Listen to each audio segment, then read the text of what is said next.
그 시대마다 하나님께서 쓰시는 하나님의 사람들이 있습니다. 어려우면 어려울 때일수록 오히려 더 하나님께서 사용하시는 하나님의 종들이 있습니다. 역사를 해석할 때도 마찬가지입니다. 그 역사 속에서 세워지는 교회들이 있었습니다. 그리고 지금도 그 교회들이 있습니다. 거친 파도 더미가 절망 속으로 몰아가고 있을 때 그 배들에게 희망은 등대입니다. 어두운 캄캄함 속에서 때로는 거친 파도 더미 속에서 길을 밝혀주는 역할이 등대입니다. 심지어 파손되어 가고 있는, 침몰되어 가고 있는 배를 살리는 역할도 등대입니다. 그 시대에 등대 같은 교회가 있습니다. 역사적으로 그랬고 지금도 그렇습니다. 바로 이 귀한 교회가 이 시대를 밝히는 수많은 배들에 항해하는, 심지어 표류하는 배들의 길을 밝혀주는 등대 같은 교회의 역할을 하고 있습니다. 앞으로도 그렇게 될 줄로 믿습니다. 흔들리는 세상, 무너지는 세상, 심지어 무너뜨리려고 하는 이런 세상 속에서 반석 위에 세워진 교회들이 있었고 여전히 그런 교회가 이 시대도, 이 역사 속에서도 있습니다. 마치 산 위의 동네처럼 온 세상의 모범이 되는, 온 세상에 선한 영향력을 미쳐나가는 그 교회를 의미합니다. 산 위의 동네 같은, 그래서 온 세상에 선한 능력을 이루어가는 교회, 바로 여러분의 교회가 그 역할을, 시대적인 역할을 또는 역사적인 사명을 가지고 귀한 사역을 감당하고 있습니다. 끝까지, 주님 오시는 그날까지 영광스러운 교회로 남아있기를 진심으로 축복합니다. 역사의 전환점이 몇 개가 있는데 역사학자들, 역사를 해석하거나 인간을 이해하는 역사학자들이나 또는 미래학자들은 농업혁명이나 산업혁명, 그리고 과학혁명, 요즘은 제4차 산업, 4차 혁명의 시대를 구분하고 있습니다. 그러나 신학적인 의미에서 역사의 가장 중요한 분수령은, The Great Turning Point는 오순절 성령 강림의 사건입니다. 오순절 성령 강림을 통해서 교회가 시작이 되었고, 그 오순절 성령 강림의 임재를 통해서 하나님의 사람들이 세상을 바꾸어 가기 시작했었고, 그들은 움츠려 있었고 두려워하고 불안해 있었던 그들이었지만은, 그런 오순절 성령 강림 이후에 그들은 죽음의 위협 앞에서 결코 두려움 없이 세상을 향하여 달려나갔고, 그리고 복음을 들고 세상을 변화시켜 나왔던 사람들이었습니다. 그것이 성령 강림의 사건이었고, 그것이 사도행전 2장에 나타나는 오순절 성령의 임재였습니다. 중요한 건 이 사건이 이루어지기 전에 일어난 다락방에 모여들어 있었던 성령은 120명이라고 언급하고 있는데, 그 120명의 역할, 역량이 결코 약화되어서는 안 될 것입니다. 잊어버려서도 안 될 것입니다. 하나님의 역사 속에 침입한 사건, 전에만 하더라도 개인적으로 선지자나 또는 왕이나 혹은 제사장들에게 성령이 임재하는 것으로 기름을 발라 주었지만은, 하나님 또는 시내산에서 하나님의 임재를 통하여 모세와 함께 했었던 사건도 있었지만은, 공동체 안에 성령의 임재와 역사 속에서 침입하여서 개입하시고 그 역사를 뒤바꾸어 놓은 사건은 오순절 성령 강림의 사건이 가장 갖고 있는 중요한 의미입니다. 초월적인 사건이며 역사라는 프레임 속에 침입, 개입하셨던 하나님의 현년의 사건이기 때문입니다. 그런데 이 역사의 현장 속에 있었던 120명, 그들을 잠깐 생각해 보려고 그래요. 먼저 역사의 전환점을, 역사의 가장 중요한 전환점을 만들었던 이 오순절 상령 강림을 이루게 했었던 분은, 주체는 하나님이셨지만은 이 현장 속에 있었던 120명, 바로 그들이 어쩌면 여러분과 같은 이 새벽을 깨우고 새벽에 기도하러 나온 여러분들 같은 사람들이 될 줄로 믿습니다. 아니, 그런 힘과 그런 능력과 그런 기적을 이루어가는 기도의 사람들이 되기를 바랍니다. 그들은 믿음의 사람들이었습니다. 그들은 순종하는 사람들이었습니다.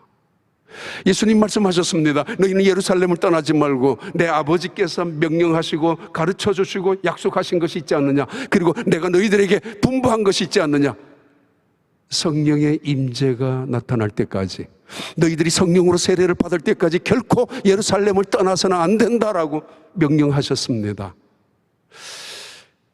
예루살렘에 모여들었던 이 120명, 그들은 예루살렘을 떠나야 될 이유가 많았습니다. 수십 가지, 수백 가지가 있었습니다.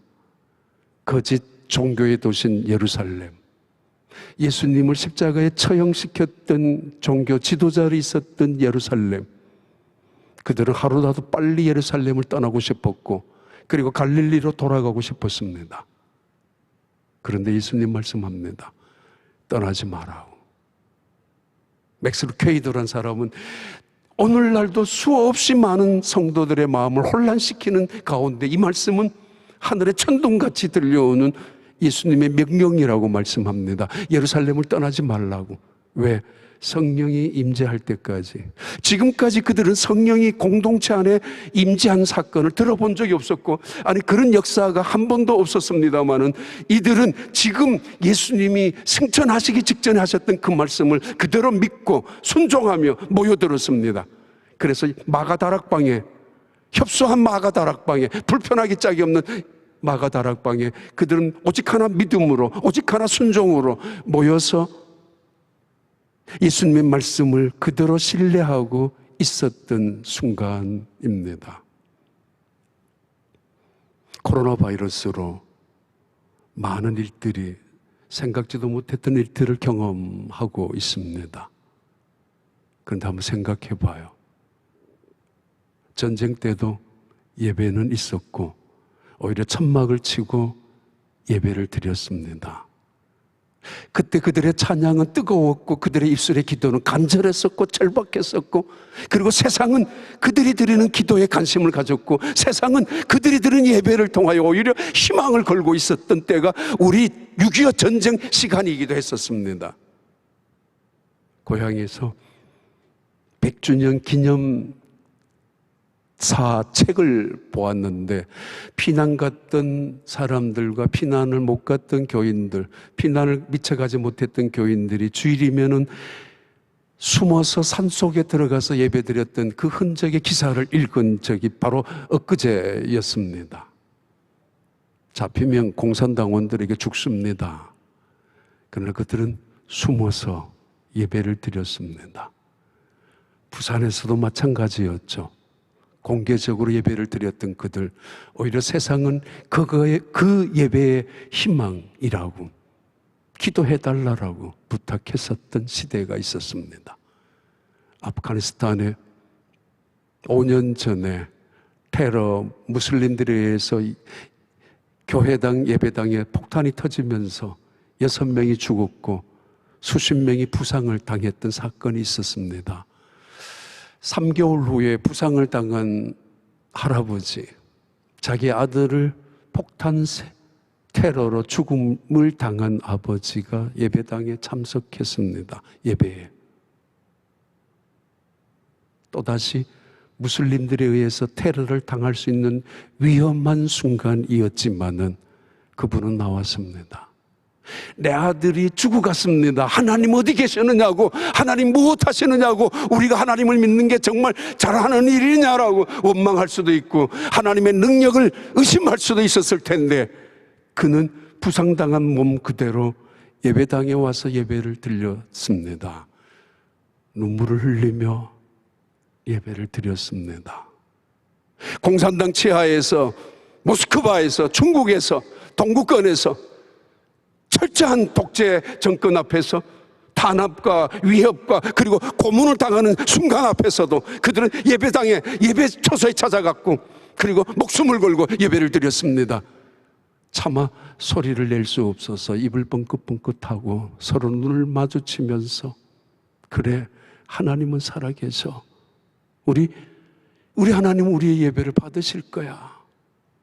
차마 소리를 내지 못하면서 입을 뻥긋하면서 찬양했었고, 설교할 사람이 없어서 성경 암송하는 성경을 서로 입모양을 보면서 은혜 받고 함께 하셔야 했던 그런 예배를 자칫하면 그들이 붙잡혀서 고문을 당하고 죽을 수도 있는 순간인데도 그때 그들은, 아니 지금도 어느 곳에든 그런 위협 앞에서도 예배를 드리고 있습니다. 강신자처럼 모든 것을 파괴하고 무시하고 예배를 드리자는 이야기가 아니라는 것입니다. 아니죠, 아시죠?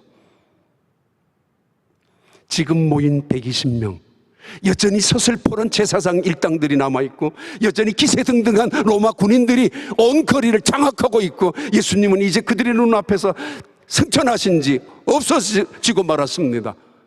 그런 그들이 모였습니다. 여차하면은 그 제사장 일당들이, 아니 로마 군인들이 잡아갈 수도 있는 위기 앞에서 그들은 모여 있습니다. 그렇게 예배를 드렸습니다. 그들이 기적을 만든 120명이었고 그들이 성령의 강림, 오순절 성령의 강림을 경험한 축복의 사람들이었습니다. 120명, 그들은 역사를 뒤바꾼 놀라운 역사의 신앙의 사람들이었습니다. 그것은 화목을 만들어 갔기 때문입니다. 서로 사랑하고 용서하는 사람들이었기 때문입니다. 불편하기 짝이 없는 120명, 하루가 지나고 이틀이 지나고, 아니 사흘 열흘째까지 그건 뭐 냄새나고 서로 힘든 상황 속에였을 것입니다. 좁은 공간 안에서 말입니다. 그런데 이보다 더 불편한 것은 그들 중에 베드로가 있습니다. 소문에 다 압니다. 베드로가 바로 예수님의 그 재판정 뒷자리에서 예수님을 모른다고 맹세하고 저주하고 침까지 뱉었던 베드로, 무슨 얼굴로 이 자리에 왔느냐고 누군가가 한마디 할 수 있습니다. 아니 그래야 할 것입니다. 재직회를 열어서라도, 당회를 열어서라도, 공동회의를 열어서라도 이 문제는 짚고 가야 된다라고 한마디 할 수 있을 것입니다. 아니 베드로는 할 말 없을까요? 너희는 뭘 잘했느냐고, 나는 그래도 예수님을 따라가진 않았느냐고.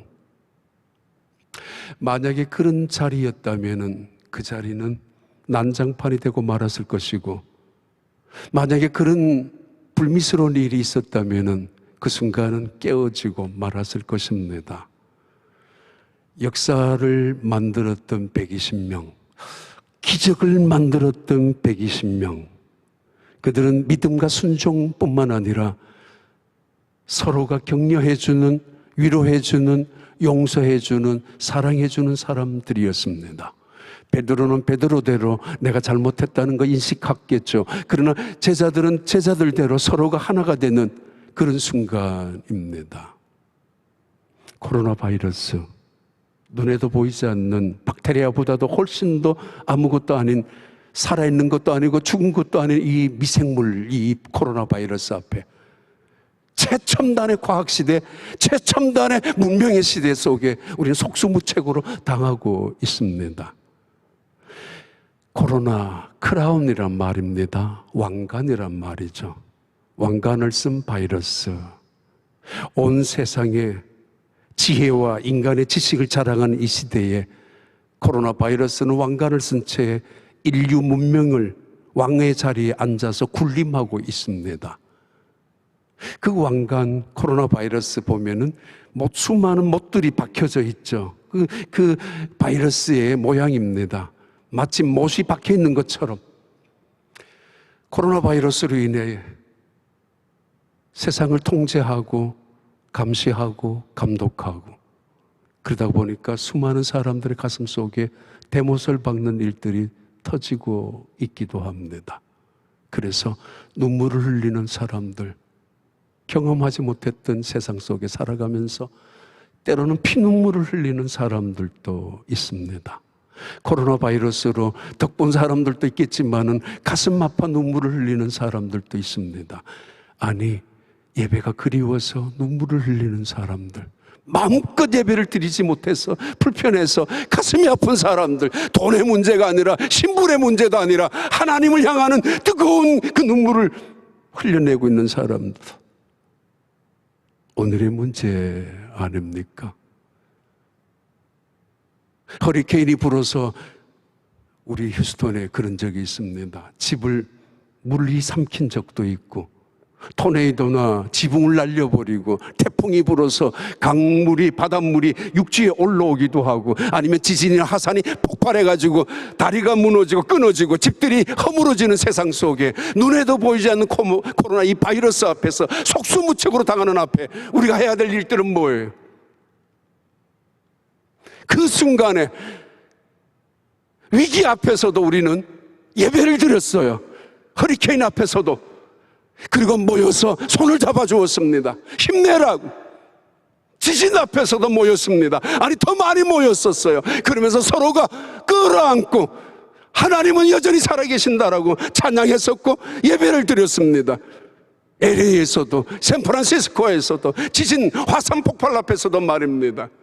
근데 지금 뭐예요? 저 사람 왜 왔어? 어느 교회를 가면 어디서 왔냐고 검사부터 하자고 해야 하죠. 광신자가 되고 맹신자가 되며 비합리적으로 예배를 참석하자는 이야기는 결코 아닙니다. 근데 어떻게 이 지경이 되었어요? 누가 이렇게 만들었어요? 하나님이 잘못하셨나요?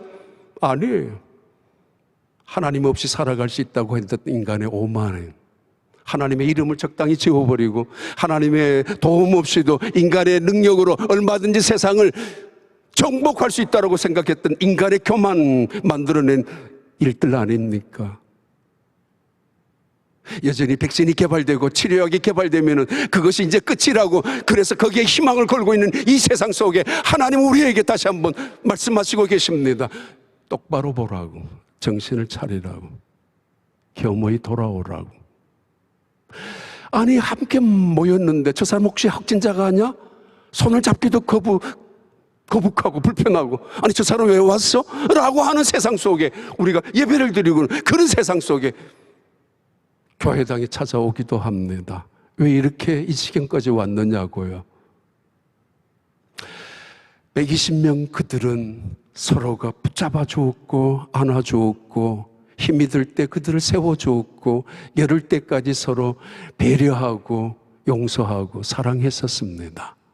그리고 그들은 결론을 드리면은 기도의 사람들이었습니다. 그들은 120명 모여서 전혀 기도에 힘쓴 사람들입니다. 그 결과 오순절 성령 강림이 이루어졌고, 그 결과 교회가 세워지고 출발되었고, 그 결과 세상을 바꾸는 놀라운 역사가 시작이 되었죠. 기도로부터. 꽤 오래전 한국에 나왔을 때 저 아는 친구 목사님이 그랬어요.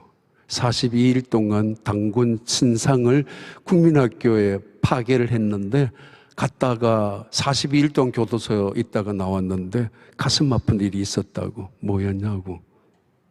교회가 두동가리가 났었다고. 왜?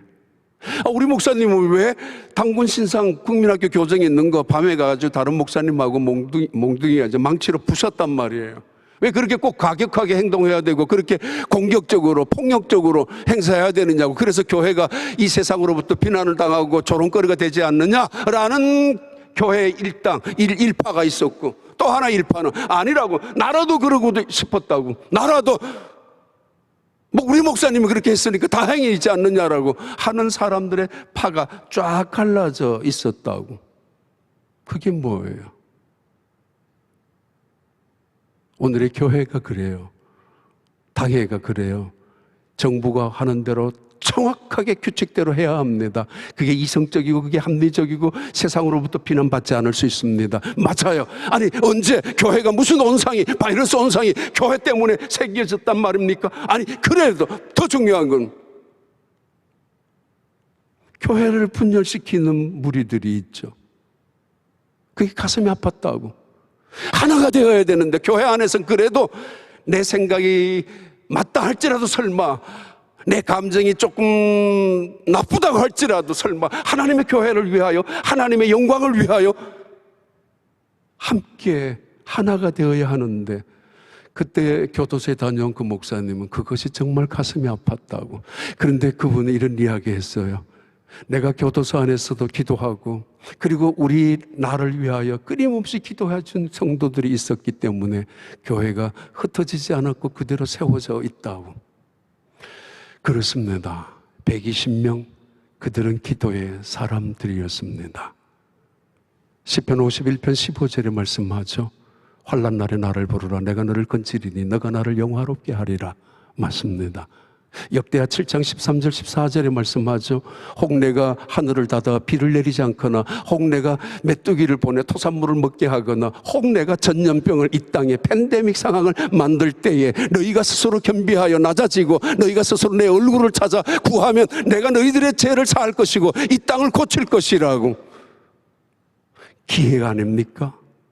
하나님께 돌아갈 기회. 예배가 더욱 뜨거워지고 간절하고 하나님만이 우리의 희망이라는 사실, 이 교회 외에 어디가 우리의 희망입니까? 나라를 바꾼다고, 정당을 바꾼다고 그것이 우리의 희망이 될 수 있습니까? 아니, 사람을 바꾼다고? 아니에요. 하나님께 희망이 있습니다. 지혜는 하나님께로 오는 것입니다. 능력도, 이 세상을 이길 수 있는 능력도 하나님께로 오는 것입니다. 그것이 바로 기도의 순간 아닙니까? 오늘도 이 자리에 기도가 여러분에게 놀라운 축복에, 그리고 세상을 바꾸어 나가는 하나님의 능력, 기적을 경험하는 120명 마가다락방의 사람들처럼 은혜의 사람, 믿음의 사람, 화목하는 사람, 사랑의 사람, 그리고 예루살렘을 떠나지 아니하고 기도로서 지켜나가는 축복의 사람들이 되기를 진심으로 축복하고 또 하나님의 예수 그리스도의 이름으로 기원합니다.